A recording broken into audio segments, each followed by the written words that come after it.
तमाम देखने और सुनने वालों को खुशामदीद।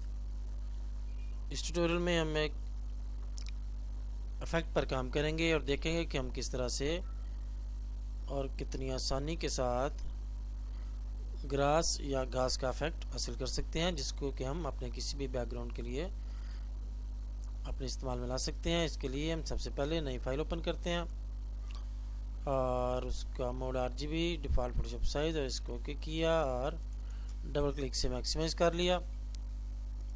लेयर्स पैलेट को डबल क्लिक से अनफोल्ड कर लिया और इस पर हमने वो इफेक्ट अप्लाई करना है।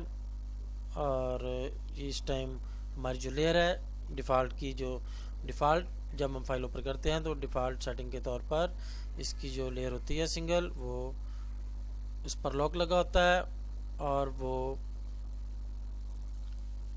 इसकी जो प्रॉपर्टीज़ हैं ये बैकग्राउंड लेयर के तौर पर इस टाइम हमारे पास मौजूद हैं, जिनमें से एक ये भी होती है कि ये लॉक होती है और इस पर हम कोई भी इफेक्ट अप्लाई नहीं कर सकते यहाँ से स्मॉल F बटन से।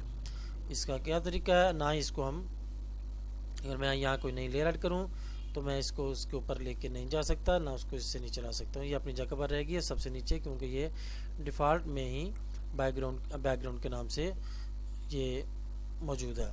इसका ये तरीका होता है कि हम इसके ऊपर डबल क्लिक करें और इसका नाम चेंज कर लें। अगर कोई भी नाम हम ना रखना चाहें तो डिफ़ॉल्ट में जो लेयर 0 होगी ये ऑटोमेटिक वही नाम आ जाएगा। और ओके, अब हम चाहें तो कोई भी नई लेयर इसके नीचे ला सकते हैं या इसको नीचे वाले लेयर पे ला सकते हैं, किसी लेयर से नीचे, और जो नीचे F बटन था वो हमारा एक्टिवेट हो गया। हमें ऊपर वाले लेयर की ज़रूरत नहीं है, वो वैसे मैंने आपको बरसवील तस्करा इसके बारे में बता दिया। इस जो ट्यूटोरियल है, इस ट्यूटोरियल में हमें उसकी जो एक लेयर है उसकी ज़रूरत है। अगर हमने बाद में उसके ऊपर कोई काम करना चाहे तो वो हम ऐड कर लेंगे। स्मॉल ऑफ बटन को प्रेस किया, या कोई भी कलर हो इससे कोई फ़र्क नहीं पड़ता। यहाँ से हमने करना है जिसको पैटर्न ओवरले को ओपन करेंगे हम। तो इसमें जो यहाँ ये ट्राइंगल छोटी सी, इसको क्लिक किया, पैटर्न की जो सेटिंग थी वो ओपन हो गई। यहाँ पर ये स्मॉल पैटर्न, ये ट्राइंगल है, इसको ओपन किया, रिसेट पैटर्न, इसको ओके किया।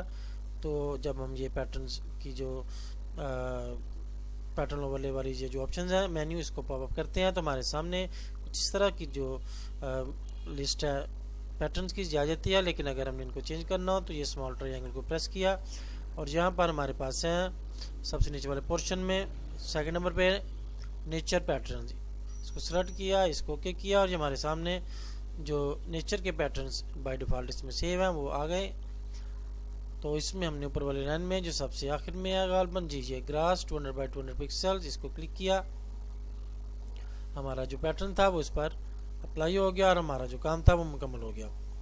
इस तरह से आपने देखा कि हमने कितनी आसानी से एक ही ऑप्शन से हमारा जो बैकग्राउंड का ग्रास का इफेक्ट था वो हमने हासिल कर लिया। और अगर हम इसमें चाहें मज़ीद खूबसूरती पैदा करने के लिए इसके ऊपर हम नई लेयर ऐड करते हैं, ऑटोमेटिक हो जाएगी। टेक्स्ट टूल से क्लिक किया और उसके ऊपर हम ग्रास लिखा, मूव टूल सेलेक्ट किया और शो बाउंडिंग बॉक्स, शिफ्ट से इसको इसका साइज हमने बड़ा किया और आल्ट की से और डबल क्लिक और इसका शो बाउंडिंग बॉक्स ऑफ किया। और इसको हम कर लेते हैं जी, इसको मेरे ख्याल से ह्यू कर लेते हैं तो ये ब्लैक एंड वाइट हो जाएगा जी।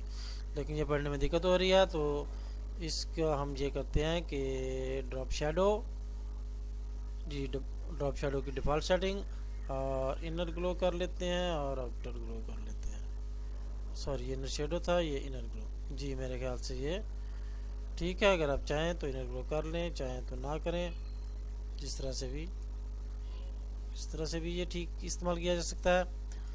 इनर ग्लो से खाली और आउटर ग्लो से भी चाहें तो वो मज़ीद दरा भी हो जाता है। अगर आप जिस तरह का इफेक्ट देना चाहें, हम खाली इनर ग्लो से देखते हैं इसको और ओके किया और ये हमारा जो इफेक्ट था ये कंप्लीट हो गया। इस तरह से आप कहीं भी किसी बैकग्राउंड के लिए या किसी टेक्स्ट के लिए या किसी ऑब्जेक्ट में, किसी लोगो में कहीं भी ग्रास का इफेक्ट देना चाहें तो इस तरह से पैटर्न ओवरले के ज़रिए बासानी दे सकते हैं। उम्मीद है कि ये छोटा सा ट्यूटोरियल ये आपको पसंद आएगा और आप इसे कहीं ना कहीं ज़रूर अपने काम में इस्तेमाल करेंगे जहाँ भी आपको ग्रास का, ओरिजिनल ग्रास का इफेक्ट दरकार होगा।